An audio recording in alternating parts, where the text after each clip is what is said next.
I am getting prepared for Tuesday because Tuesday is the vice presidential debates. Oh, yeah. Tuesday is going to be the vice presidential debates going on between Vance, J.D. Vance, and Tim Walz. And they are going to have a major debate, and I think it's the only debate they're going to have. Yep. And it's going to go down. It's going to go down. Where is this location at? They are having it in New York City at the Big Apple at the CBS Broadcast Center, and it looks like there's going to be a few moderators, and you can watch it on CBS. So I'm not excited about the vice presidential debates. Yeah, and how Kamala? Kamala. You know, one thing that's really bothering me about Kamala now is she keeps repeating the same story about growing up in a middle-class home and how her mom has saved up to.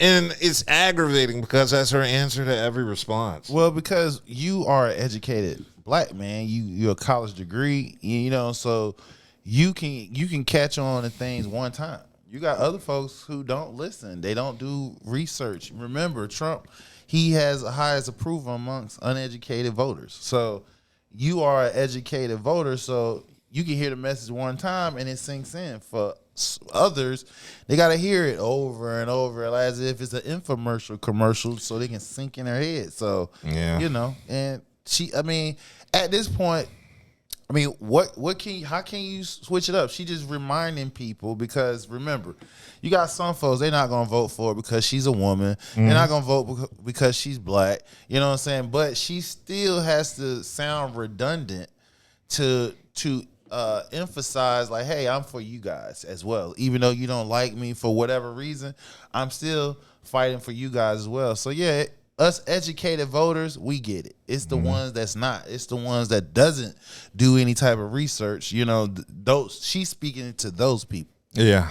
Well, some of the rules that they've imparted on the debate: each candidate will have 2 minutes to answer the question, 2 minutes to respond to the other's answer, and then 1 minute for a rebuttal. And the microphones will be on for the duration of the debate, so it won't be like Trump and Kamala's debate where the mics were off.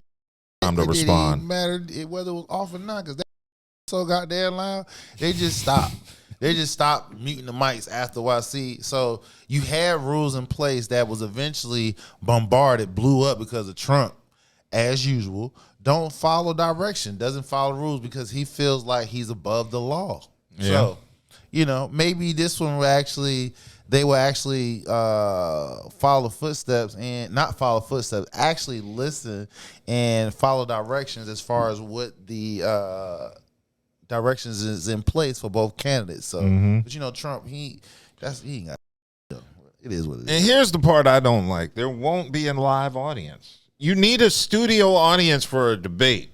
I'm sorry, these debates suck when there's no audience. It's too quiet. Well, the reason being is because when you got MAGA folks up there, they ain't, they're gonna be unruly most likely. So to have a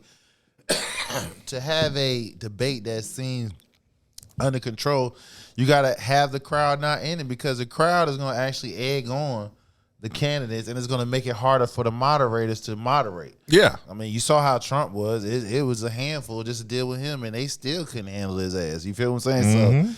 So, adding a crowd to it, all it's going to do is egg them on to do whatever it is that they not supposed to do, and then you will not really get a actual debate. Yeah, it's going to be a lot of back and forth. That would be an actual show. So basically, Trump's side is basically screwing up the debates. They're the reason that Trump is the reason the mics had to be cut off in the last debate, and his fan base is the reason there can't be a studio audience.